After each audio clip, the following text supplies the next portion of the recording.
building. Wuthering Heights, by Emily Brontë. Chapter 15. Another week over, and I am so many days nearer health and spring. I have now heard all my neighbours' history at different sittings, as the housekeeper could spare time from more important occupations. I'll continue it in her own words, only a little condensed. She is, on the whole, a very fair narrator, and I don't think I could improve her style. "In the evening," she said, "the evening of my visit to the Heights, I knew, as well as if I saw him, that Mr. Heathcliff was about the place, and I shunned going out, because I still carried his letter in my pocket, and didn't want to be threatened or teased any more. I had made up my mind not to give it till my master went out somewhere, as I could not guess how its receipt would affect Catherine. The consequence was that it did not reach her before the lapse of 3 days. The 4th was Sunday, and I brought it into her room after the family were gone to church. There was a manservant left to keep the house with me, and we generally made a practice of locking the doors during the hours of service; but on that occasion the weather was so warm and pleasant that I set them wide open, and to fulfil my engagement, as I knew who would be coming, I told my companion that the mistress wished very much for some oranges, and he must run over to the village and get a few, to be paid for on the morrow. He departed, and I went upstairs. Mrs. Linton sat in a loose white dress, with a light shawl over her shoulders, in the recess of the open window, as usual. Her thick, long hair had been partly removed at the beginning of her illness, and now she wore it simply combed in its natural tresses over her temples and neck. Her appearance was altered, as I had told Heathcliff; but when she was calm, there seemed unearthly beauty in the change. The flash of her eyes had been succeeded by a dreamy and melancholy softness. They no longer gave the impression of looking at the objects around her: they appeared always to gaze beyond, and far beyond, you would have said out of this world. Then the paleness of her face, its haggard aspect having vanished as she recovered flesh, and the peculiar expression arising from her mental state, though painfully suggestive of their causes, added to the touching interest which she awakened, and, invariably to me, I know, and to any person who saw her, I should think, refuted more tangible proofs of convalescence, and stamped her as one doomed to decay. A book lay spread on the sill before her, and the scarcely perceptible wind fluttered its leaves at intervals. I believe Linton had laid it there, for she never endeavoured to divert herself with reading, or occupation of any kind, and he would spend many an hour in trying to entice her attention to some subject which had formerly been her amusement. She was conscious of his aim, and in her better moods endured his efforts placidly, only showing their uselessness by now and then suppressing a wearied sigh, and checking him at last with the saddest of smiles and kisses. At other times she would turn petulantly away, and hide her face in her hands, or even push him off angrily; and then he took care to let her alone, for he was certain of doing no good. Gimmerton chapel bells were still ringing, and the full, mellow flow of the beck in the valley came soothingly on the ear. It was a sweet substitute for the yet absent murmur of the summer foliage, which drowned that music about the Grange when the trees were in leaf. At Wuthering Heights it always sounded on quiet days following a great thaw, or a season of steady rain; and of Wuthering Heights Catherine was thinking as she listened. That is, if she thought or listened at all. But she had the vague, distant look I mentioned before, which expressed no recognition of material things, either by ear or eye. "There's a letter for you, Mrs. Linton," I said, gently inserting it in one hand that rested on her knee. "You must read it immediately, because it wants an answer. Shall I break the seal?" "Yes," she answered, without altering the direction of her eyes. I opened it. It was very short. "Now," I continued, "read it." She drew away her hand, and let it fall. I replaced it in her lap, and stood waiting till it should please her to glance down. But that movement was so long delayed that at last I resumed, "Must I read it, ma'am? It is from Mr. Heathcliff." There was a start, and a troubled gleam of recollection, and a struggle to arrange her ideas. She lifted the letter and seemed to peruse it, and when she came to the signature she sighed. Yet still I found she had not gathered its import, for, upon my desiring to hear her reply, she merely pointed to the name, and gazed at me with mournful and questioning eagerness.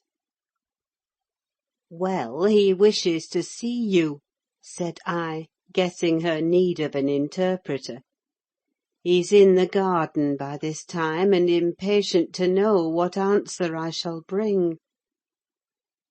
As I spoke, I observed a large dog lying on the sunny grass beneath raise its ears as if about to bark, and then, smoothing them back, announce by a wag of the tail that some one approached whom it did not consider a stranger. Mrs. Linton bent forward, and listened breathlessly. The minute after, a step traversed the hall. The open house was too tempting for Heathcliff to resist walking in. Most likely he supposed that I was inclined to shirk my promise, and so resolved to trust to his own audacity. With straining eagerness, Catherine gazed towards the entrance of her chamber. He did not hit the right room directly. She motioned me to admit him, but he found it out ere I could reach the door, and in a stride or two was at her side, and had her grasped in his arms.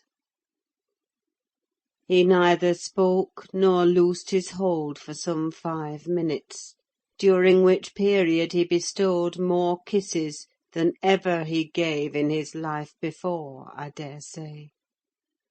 But then my mistress had kissed him first, and I plainly saw that he could hardly bear, for downright agony, to look into her face.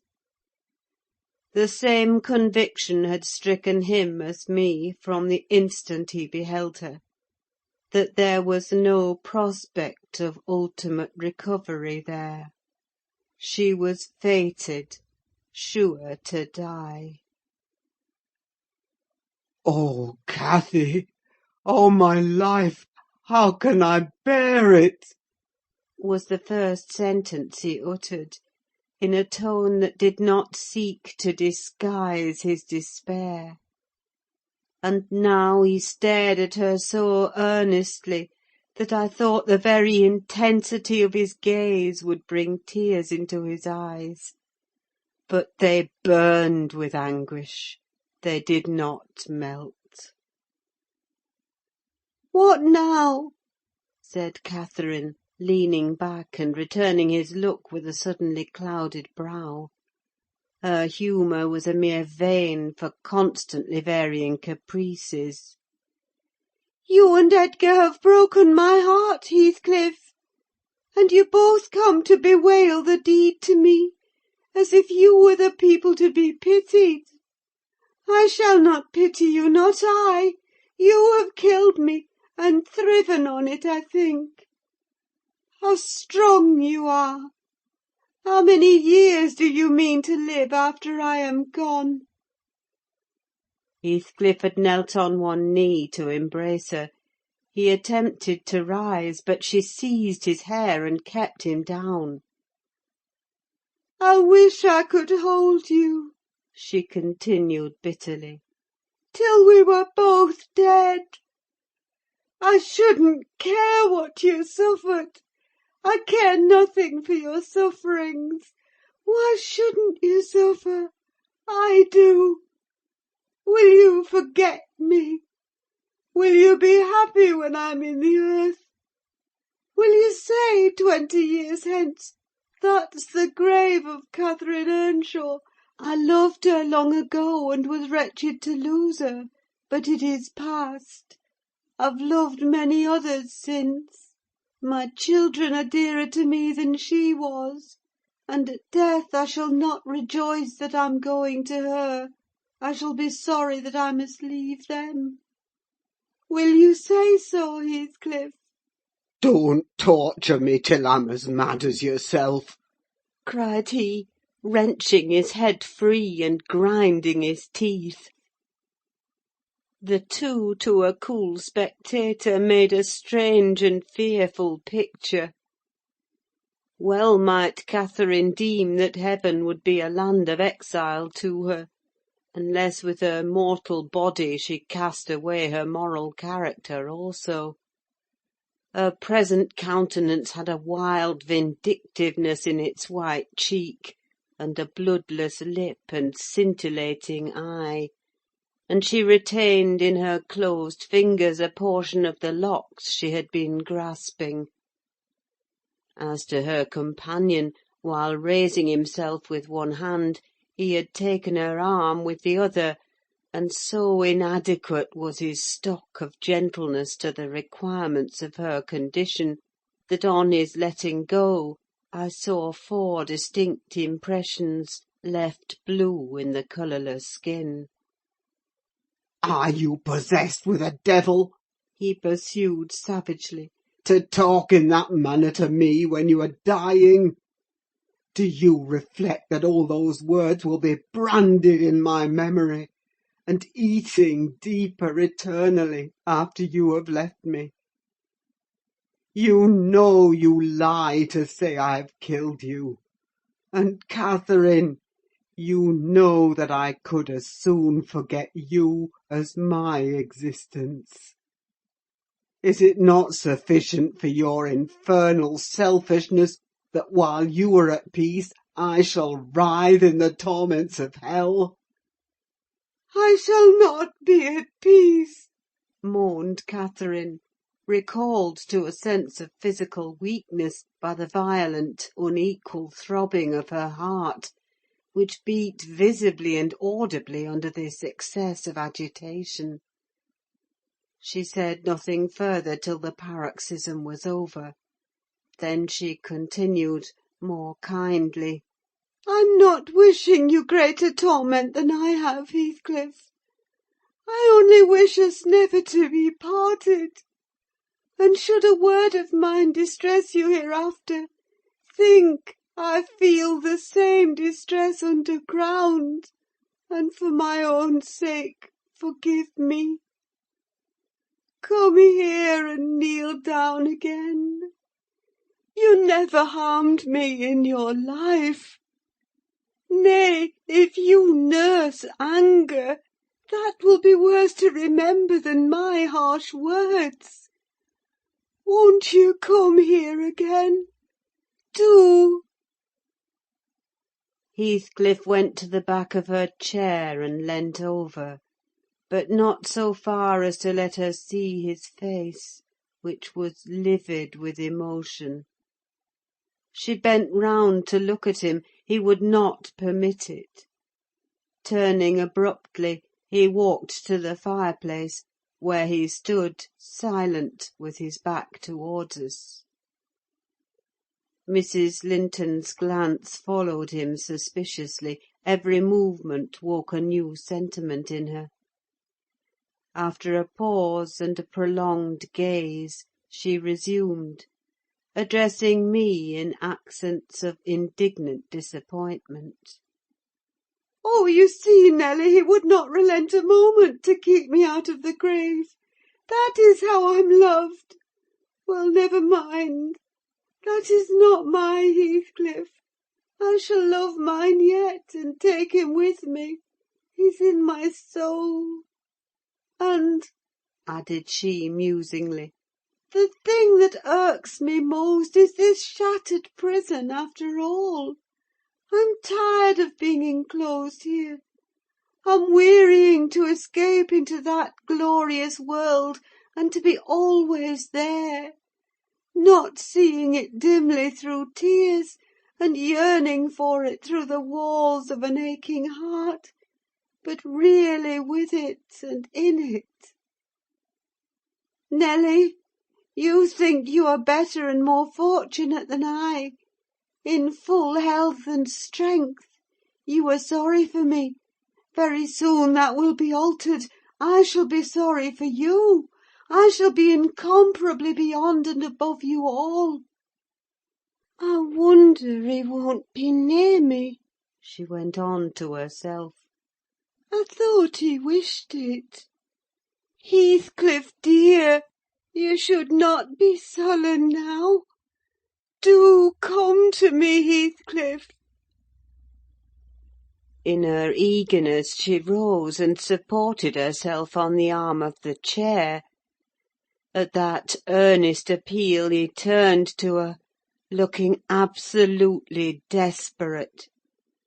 His eyes, wide and wet, at last flashed fiercely on her. His breast heaved convulsively. An instant they held asunder, and then, how they met I hardly saw; but Catherine made a spring, and he caught her, and they were locked in an embrace from which I thought my mistress would never be released alive. In fact, to my eyes, she seemed directly insensible. He flung himself into the nearest seat, and on my approaching hurriedly to ascertain if she had fainted, he gnashed at me and foamed like a mad dog, and gathered her to him with greedy jealousy. I did not feel as if I were in the company of a creature of my own species. It appeared that he would not understand though I spoke to him, so I stood off and held my tongue, in great perplexity. A movement of Catherine's relieved me a little presently. She put up her hand to clasp his neck, and bring her cheek to his as he held her, while he, in return, covering her with frantic caresses, said wildly— You teach me now how cruel you've been, cruel and false. Why did you despise me? Why did you betray your own heart, Cathy? I have not one word of comfort. You deserve this. You have killed yourself. Yes, you may kiss me and cry, and wring out my kisses and tears. They'll blight you. They'll damn you. You loved me. Then what right had you to leave me? What right? Answer me, for the poor fancy you felt for Linton. Because misery and degradation and death and nothing that God or Satan could inflict would have parted us, you, of your own will, did it. I have not broken your heart. You have broken it. and in breaking it you have broken mine. So much the worse for me that I am strong. Do I want to live? What kind of living will it be when you... Oh, God! Would you like to live with your soul in the grave? "Let me alone, let me alone!" sobbed Catherine. "If I've done wrong, I'm dying for it. It is enough. You left me too, but I won't upbraid you. I forgive you. Forgive me." It is hard to forgive, and to look at those eyes and feel those wasted hands, he answered. Kiss me again, and don't let me see your eyes. I forgive what you have done to me. I love my murderer, but yours, how can I? They were silent, their faces hid against each other, and washed by each other's tears. At least, I suppose the weeping was on both sides, as it seemed Heathcliff could weep on a great occasion like this. I grew very uncomfortable meanwhile, for the afternoon wore fast away. The man whom I had sent off returned from his errand, and I could distinguish, by the shine of the western sun up the valley, a concourse thickening outside Gimmerton Chapel porch. "Service is over," I announced. "My master will be here in half an hour." Heathcliff groaned a curse, and strained Catherine closer. She never moved. Ere long I perceived a group of the servants passing up the road towards the kitchen wing. Mr. Linton was not far behind. He opened the gate himself and sauntered slowly up, probably enjoying the lovely afternoon that breathed as soft as summer. "Now he is here!" I exclaimed. "For heaven's sake, hurry down! You'll not meet any one on the front stairs. Do be quick, and stay among the trees till he is fairly in." I must go, Cathy, said Heathcliff, seeking to extricate himself from his companion's arms.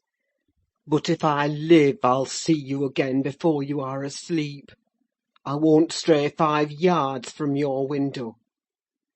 "You must not go," she answered, holding him as firmly as her strength allowed. "You shall not, I tell you." For 1 hour, he pleaded earnestly. "Not for 1 minute," she replied. I must. Linton will be up immediately, persisted the alarmed intruder. He would have risen and unfixed her fingers by the act. She clung fast, gasping. There was mad resolution in her face. "No!" she shrieked. "Oh, don't go! It is the last time. Edgar will not hurt us. Heathcliff, I shall die! I shall die!" Damn the fool! There he is!" cried Heathcliff, sinking back into his seat. "Hush, my darling! Hush, hush, Catherine! I'll stay. If he shot me so, I'd expire with a blessing on my lips." And there they were, fast again. I heard my master mounting the stairs. The cold sweat ran from my forehead. I was horrified. "Are you going to listen to her ravings?" I said passionately. "She does not know what she says. Will you ruin her because she has not wit to help herself? Get up! You could be free instantly. That is the most diabolical deed that ever you did. We are all done for, master, mistress, and servant." I wrung my hands and cried out, and Mr. Linton hastened his step at the noise. In the midst of my agitation, I was sincerely glad to observe that Catherine's arms had fallen relaxed, and her head hung down. "She's fainted or dead," I thought. "So much the better. Far better that she should be dead than lingering a burden and a misery maker to all about her." Edgar sprang to his unbidden guest, blanched with astonishment and rage. What he meant to do I cannot tell; however, the other stopped all demonstrations at once, by placing the lifeless-looking form in his arms. "Look there," he said. "unless you be a fiend, help her first, then you shall speak to me." He walked into the parlour and sat down. Mr. Linton summoned me, and with great difficulty, and after resorting to many means, we managed to restore her to sensation. But she was all bewildered: she sighed and moaned, and knew nobody. Edgar, in his anxiety for her, forgot her hated friend. I did not. I went at the earliest opportunity and besought him to depart, affirming that Catherine was better, and he should hear from me in the morning how she passed the night. "I shall not refuse to go out of doors," he answered, "but I shall stay in the garden. And, Nelly, mind you keep your word to-morrow. I shall be under those larch trees. Mind, or I pay another visit, whether Linton be in or not." He sent a rapid glance through the half-open door of the chamber, and ascertaining that what I stated was apparently true, delivered the house of his luckless presence. End of chapter 15. Recording by Ruth Golding.